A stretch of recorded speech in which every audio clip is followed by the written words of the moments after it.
وتعالى في كلامه المجيد والفرقانه الحميد والقوله الحق. بسم الله الرحمن الرحيم. إن تعدوا نعمت اللہ لا تحصوها. قرآن کی عظمت پہ باواز بلند صلوات. اللہم صلی علی محمد و آل محمد. پروردگار کا احسان ہے کہ جس نے ہمیں اس عظیم محفل جیسی نعمت سے نوازا ہے اور ہمیں یہ توفیق عطا کی ہے کہ ہم اس محفل میں اس عزاداری میں شریک ہیں. اور خداوند متعال اپنی لاریب اور بے عیب کتاب میں ارشاد فرما رہا ہے، ان تعدو، اگر تم گننا چاہو، اگر تم شمار کرنا چاہو، لا تحصوها، تم میری عطا کردہ نعمتوں کو شمار نہیں کر سکو گے. پروردگار کہہ رہا ہے کہ اگر تم میری عطا کردہ نعمتوں کو گننا چاہو، شمار کرنا چاہو، اے میرے بندو، تمہاری زندگی کی سانسیں تو ختم ہو سکتی ہیں مگر تم میری نعمتوں کو گن نہیں سکتے. پھر خداوند متعال 30ویں پارے کی آیت ہے کہ جس میں خداوند متعال ارشاد فرما رہا ہے کہ ثم تسألون یومئذ عن النعیم، کہ روز قیامت تم سے نعمت کے بارے میں سوال کیا جائے گا. اسی آیت کی تفسیر کے لیے ایک شخص آتا ہے امام جعفر صادق علیہ السلام کے پاس اور آ کر کہتا ہے کہ یا ابن رسول اللہ، یہ خداوند متعال قرآن مجید میں ایک جگہ ارشاد فرما رہا ہے کہ اگر تم میری نعمتوں کو گننا چاہو، شمار کرنا چاہو تو شمار نہیں کر سکو گے. اور پھر خداوند متعال اس آیت میں یہ فرما رہا ہے کہ اگر تم روز قیامت تم سے نعمتوں کے بارے میں سوال کیا جائے گا. ابن رسول اللہ، خداوند متعال روز قیامت جس نعمت کے بارے میں ہم سے سوال کرے گا وہ کون سی نعمت ہے؟ وہ کون سی نعمت ہے کہ جس کے بارے میں روز قیامت خداوند متعال ہم سے سوال کرے گا؟ امام نے اس شخص سے پوچھا کہ لوگوں کے نزدیک نعمت کیا چیز ہے؟ لوگ کسے نعمت کہتے ہیں؟ اس نے کہا یا ابن رسول اللہ، لوگوں کے نزدیک تو نعمت اگر ایک تھکا ہارا ہوا مسافر چل رہا ہے گرمی کے موسم میں تو سایہ اسے وہ سائے کو نعمت سمجھتا ہے. اسی طرح گرمی کا موسم ہے، پیاسا شخص ہے، ٹھنڈا پانی وہ اس کے اپنے لیے نعمت شمار کرتا ہے. پھر فرمایا کہ اور کسے لوگ نعمت کہتے ہیں کہ اس نے کہا کہ ابن رسول اللہ، وہ لوگ جو غریب ہے وہ دولت کو اپنے لیے نعمت سمجھتا ہے. پھر کہا کہ اور نعمت لوگوں کے نزدیک نعمت کیا چیز ہے؟ کہا کہ اولاد کو نعمت جانا جاتا ہے. ہمارے ہاں ہم بھی کہتے ہیں کہ اولاد ایک نعمت ہے. پھر امام نے فرمایا کہ نعمت وہ نہیں جو کسی ٹائم میں کسی دور میں آ کر زحمت بن جائے. نعمت وہ چیز نعمت ہے جو کبھی بھی زحمت نہ بنے. یعنی یہی ٹھنڈا پانی ایک دور آتا ہے کہ وہی انسان کے لیے زحمت بن جاتا ہے. سردیوں کے دور میں وہی ٹھنڈا پانی انسان گرم کر کے استعمال کرنے کو جی چاہتا ہے. یہی سایہ جو ایک دور میں انسان جس کو نعمت سمجھ رہا تھا وہی سایہ اس کے لیے زحمت بن رہا ہے. یہی دولت، یہی مال، یہی ثروت جس کی تگ و دود کے لیے انسان حلال اور حرام کی تمیز چھوڑ دیتا ہے، یہی دولت انسان کی جان کی دشمن بنتی ہوئی نظر آتی ہے. اگر وہ دولت جس کی وجہ سے انسان اپنے خالق سے دور ہو جائے اور ایسی دولت جس کی وجہ سے انسان معصیت خدا میں مبتلا ہو جائے وہ دولت نعمت شمار نہیں ہوتی. پھر فرمایا کہ جو لوگ یہ کہہ رہے ہیں کہ اولاد نعمت ہے، امام نے فرمایا کہ ہر اولاد بھی نعمت نہیں ہے، ماشاءاللہ، وہ اولاد جو نافرمان ہو جاتی ہے یا وہ اولاد جو ایسا کام کر دیتی ہے جس کی وجہ سے والدین اپنے اس محلے میں، اپنے اس گاؤں میں سر اٹھا کر جینا گوارا نہیں کرتے، کیا پھر بھی وہ اولاد نعمت شمار ہوتی ہے؟ اس نے کہا کہ ابن رسول اللہ، ایسی اولاد تو یقیناً اس باپ کے لیے زحمت ہے۔ پھر فرماتے ہیں کہ وہ کون سی نعمت ہے کہ جو ہمیشہ کے لیے نعمت ہی رہتی ہے؟ امام نے اس شخص کو ایسا جواب دیا، ایسا کہا کہ اس کا چہرہ گل گلاب کی طرح کھل اٹھا، مسکرا اٹھا۔ امام فرماتے ہیں کہ نعمت جو ہمیشہ کے لیے نعمت رہتی ہے وہ ہم اہل بیت کی محبت ہے، وہ ہم اہل بیت کی محبت ہے۔ خوشنود یہ محمد و آل محمد پر خلوص صلوات،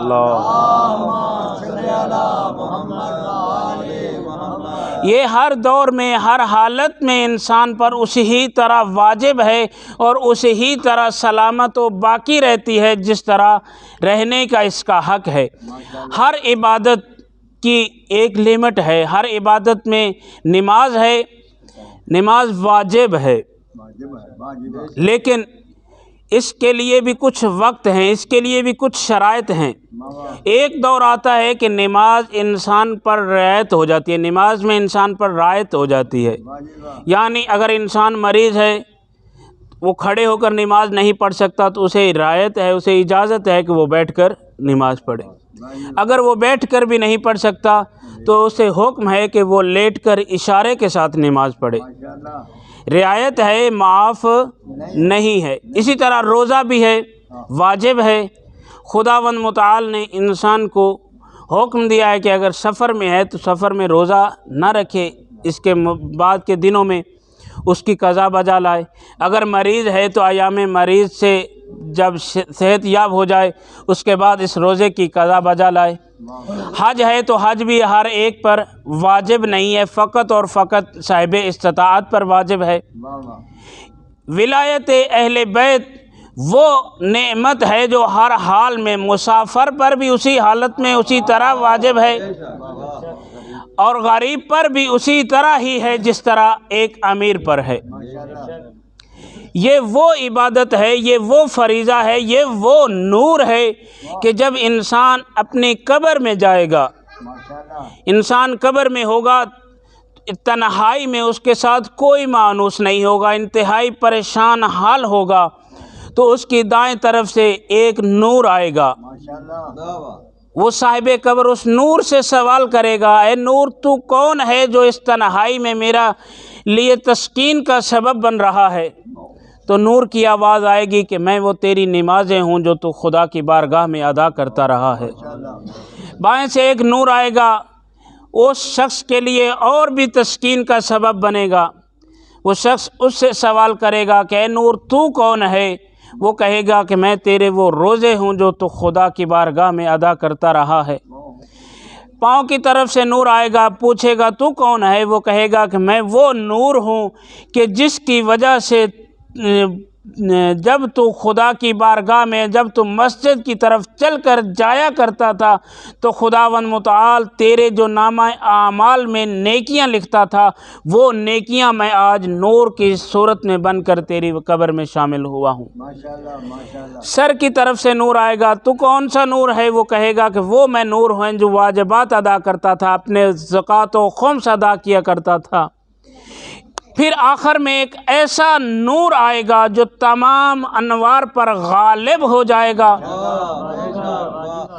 تمام انوار پر غالب ہو جائے گا۔ وہ صاحب قبر حیران ہو کر اس سے پوچھے گا کہ اے نور تو بتا تو کون سا نور ہے جو باقی تمام انوار پر غالب ہو گیا ہے؟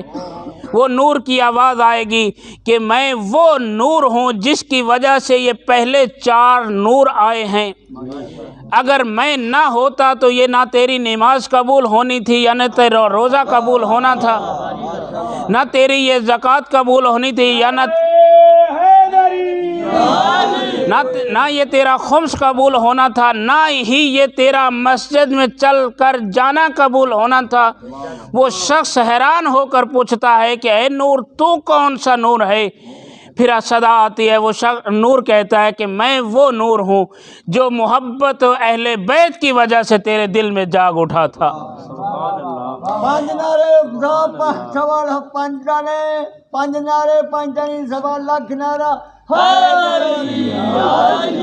بزرگوں کی صحت و سلامتی کے لیے بار دیگر بآواز بلند صلوات۔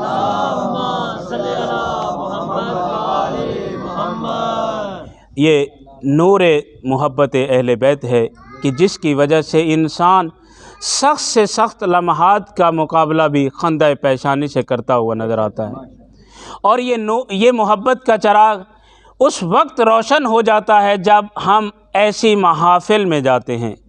ہمارے اس نور میں اور بھی تقویت و قوت و طاقت پیدا ہو جاتی ہے جب ہم ایسی محافل میں جاتے ہیں۔ امام رضا علیہ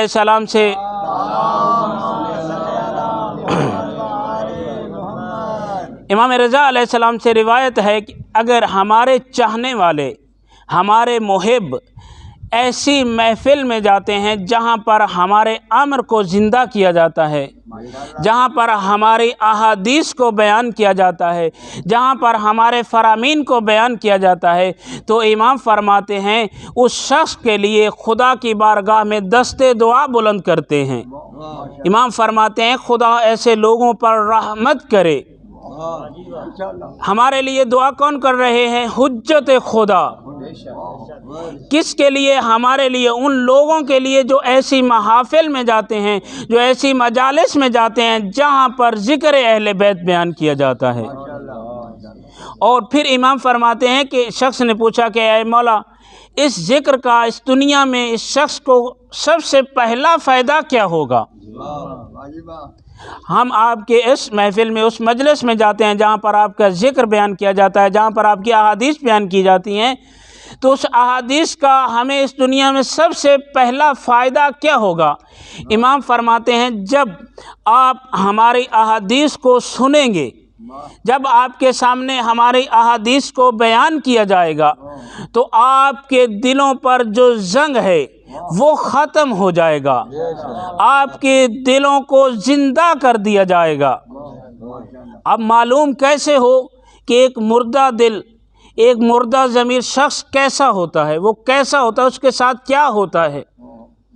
امام فرماتے ہیں کہ جب ایک مردہ ضمیر، مردہ دل شخص جو ہوتا ہے، اس کو سزا یہ ملتی ہے کہ اس کے سامنے اگر قرآن کی آیت پڑھی جائے تو اس پر کوئی اثر نہیں کرتی، اگر اس کے سامنے فرمان معصوم بیان کیا جائے تو اس پر کوئی اثر نہیں کرتا، گویا کہ اس نے سنا اور اٹھ کر چلا گیا، اس کی زندگی میں وہ کوئی فرمان معصوم اس کی زندگی پر اثر نہیں کرے گا۔ یہی وجہ تھی کہ حجت خدا امام حسین علیہ السلام میدان کربلا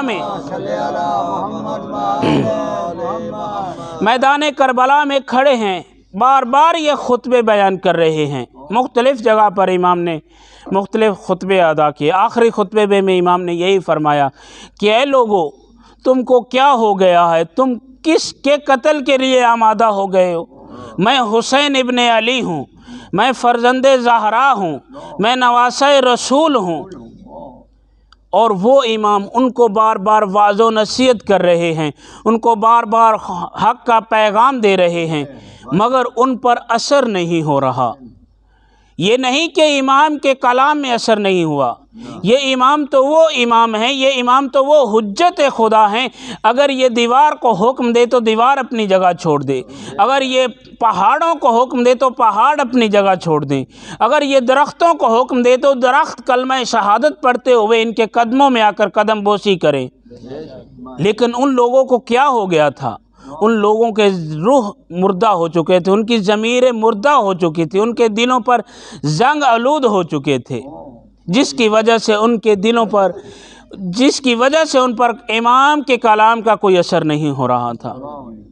تو امام رضا علیہ السلام فرماتے ہیں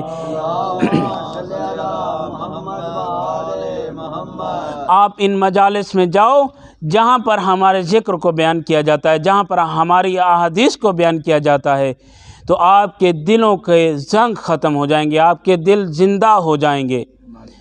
پھر امام جعفر صادق علیہ السلام کے پاس ایک شخص آیا اور امام نے اس شخص سے سوال کیا کہ اے شخص، جب آپ اپنی محافل میں بیٹھتے ہو، جب آپ اپنے دوستوں عزیزوں کے ساتھ کسی محفل میں بیٹھتے ہو، تو آپ کی محفل کا کیا موضوع ہوتا ہے؟ آپ اپنی محفل کا آغاز کس انداز سے کرتے ہو؟ تو وہ شخص کہتا ہے کہ ابن رسول اللہ، جب ہم اپنی کسی محفل کا آغاز کرنے لگتے ہیں تو ہم سب سے پہلے آپ کے فرمان سے محفل کا آغاز کرتے ہیں، اور جب ہم اپنی محفل کا اختتام کرتے ہیں تو آپ اہل بیت علیہم السلام کے ذکر مصیبت سے اپنی محفل کا اختتام کرتے ہیں۔ امام جعفر صادق علیہ السلام نے امام جعفر صادق علیہ السلام نے اس شخص کے لیے دعا بلند کی اور کہا کہ خداوند متعال ہمارے محبوں پر اپنی رحمت نازل فرمائے، جو اپنی محافل میں بھی ہمیں فراموش نہیں کیا کرتے۔ اور یہ مجالس، یہ محافل جس کے بارے میں رسول خدا صلی اللہ علیہ وآلہ وسلم فرماتے ہیں، قسم اٹھا کر کہتے ہیں کہ اگر ہمارے محب، یہ حدیث قصہ کے بھی الفاظ ہیں، کہ ہمارے محب جہاں پر جمع ہو جائیں اور ہمارا ذکر بیان کریں، ہمارے فرامین بیان کریں، تو رسول خدا قسم اٹھا کر فرما رہے ہیں کہ خدا ملائکہ کو بھیجتا ہے۔ ملائکہ آ کر کیا کرتے ہیں؟ ملائکہ ان مومنین کو اپنے حصار میں لے لیتے ہیں، حصار میں لے کر ان مومنین کے لیے توبہ و استغفار کرتے ہیں اور ذکر خدا میں مشغول ہو جاتے ہیں، اور وہ ذکر خدا کا جو ثواب ہے انہی مومنین کے نامہ اعمال میں درج کر دیا جاتا ہے۔ یہی مجالس، یہی ذکر اہل بیت کی تسکین کا سبب ہے۔ یہ مجالس، یہ آپ کا یہاں پہ جمع ہونا، اور بالخصوص امام حسین کے ذکر میں ان کے مصائب پر گریہ کرنا، یہ نبی کی اکلوتی بیٹی کے دل کی تسکین کا سبب ہے۔ امام رضا علیہ السلام اپنے صحابی ابن شبیب سے کہتے ہیں، اے ابن شبیب، جب تم چاہو کہ گریہ کرو، جب تمہارا دل گریہ کرنے پہ آ جائے، یا کچھ ایسے لمحات تمہاری زندگی میں آ جائیں کہ تمہیں رونا پڑ رہا ہو، تمہیں رونا ہو، تو پھر اپنے غموں پہ نہیں رونا، بلکہ امام حسین کی مصیبت کو یاد کر کے رونا۔ آج بھی ہمارے ہاں یہ روایت جاری ہے کہ جب کسی کے گھر میں کسی کا جوان بیٹا انتقال کر جاتا ہے، جب جوان بیٹا دنیا سے چل بستا ہے، تو میت جب تیار ہو جاتی ہے تو بہنوں کی بھی یہ خواہش ہوتی ہے کہ اب ہمارے بھائی کے آخری لمحات میں حسین کے ہم شکل پیغمبر بیٹے کا ذکر بیان کیا جائے۔ جب کبھی کسی ماں کا جنازہ اٹھتا ہے تو بیٹوں کے یہ خواہش ہوتی ہے کہ اب نبی کی اکلوتی بیٹی کے جنازے کا ذکر بیان کیا جائے۔ نہیں معلوم کہ وہ کتنی غریب ہو چکی تھی زینب، کتنی غریب ہو چکی تھی زینب کہ اپنے بھائی کی لاش پہ جب آتی ہے اور آ کر کہتی ہے کہ اے حسین، یہ ہمارے علاقے کا ایک دستور ہے، جتنا بھی غریب ہو بھائی، جتنا بھی مظلوم ہو بھائی، بہن کبھی بھی آ کر بھائی کی لاش پر یہ بہن کبھی نہیں کیا کرتی کہ اے میرے غریب بھائی، اے میرے مسافر بھائی۔ بھائی جتنا بھی غریب ہو، بہن آ کر یہی کہتی ہے اے میرا سردار بھائی، اے میرا نواب بھائی۔ نہیں معلوم کہ زینب نے کیوں آ کر پتھروں کے ڈھیر سے جب بھائی کی لاش پہ آئی اور آ کر یہی بہن کی ہے اے میرا مسافر بھائی، اے میرا غریب بھائی، اے میرا وہ بھائی کہ جس کا ایک بال ٹوٹ جایا کرتا تھا تو ہماری ماں فاطمہ زہرا روتے روتے سکون نہیں کیا کرتی تھی، اور آ کر کہتی ہے اے حسین انت اخی الحسین، اے تو میرا بھائی وہی میرا بھائی حسین ہے کہ جس کے لباس کا عرش سے آیا کرتے تھے؟ کٹے ہوئے گل سے آواز آتی ہے جی میں وہی حسین ہوں۔ پھر حسین سوال کرتے ہیں کہ کیا تو وہی زینب ہے کہ جو رات کے اندھیرے کے پردوں میں بابے کی اپنے نانا کی مزار پہ جایا کرتی تھی؟ تو وہی پردہ دار زینب ہے کہ جو رات کے پردوں میں اپنی ماں زہرا کی قبر پہ جایا کرتی تھی؟ اگر تو وہ زینب ہے تو مجھے بتا کہ تیرے سر کی ردا کہاں ہے؟ کہا بھیا میں غریب ہو چکی ہوں، میں لٹ چکی ہوں۔ بھیا عباس جب بھی جہاں بھی اہل بیت پر مصیبت آئی تو اہل بیت کے پہلی اور ایک ہی صدا نکلی، چاہے وہ چھوٹا سا بچہ تھا یا کوئی بی بی تھی۔ جیسے کہ حضرت سکینہ سلام اللہ علیہا پر ظالم نے تماچا مارا تو بی بی سکینہ کی وہی ایک ہی صدا اٹھی کہ چچا عباس یہ دیکھ آپ کے بعد ہم پہ تماچے مارے جا رہے ہیں۔ جب زینب سلام اللہ علیہا کے سر سے چادر اٹھ گئی تو زینب کی یہی صدا تھی، عباس بھائی آ کر دیکھو ہماری چادروں کے محافظ، عباس بھائی آ کر دیکھو ہمارے سر سے چادر چھن گئی۔ عباس پر اہل بیت کو اس قدر اطمینان تھا، اس قدر بھروسہ تھا، جب بھی مصیبت آیا کرتی تھی تو اہل بیت کی تمام مستورات عباس کے بیان کر کر کے رویا کرتی تھی۔ صلی اللہ علی محمد وآلہ الطیبین الطاہرین المعصومین، صلوات اللہ۔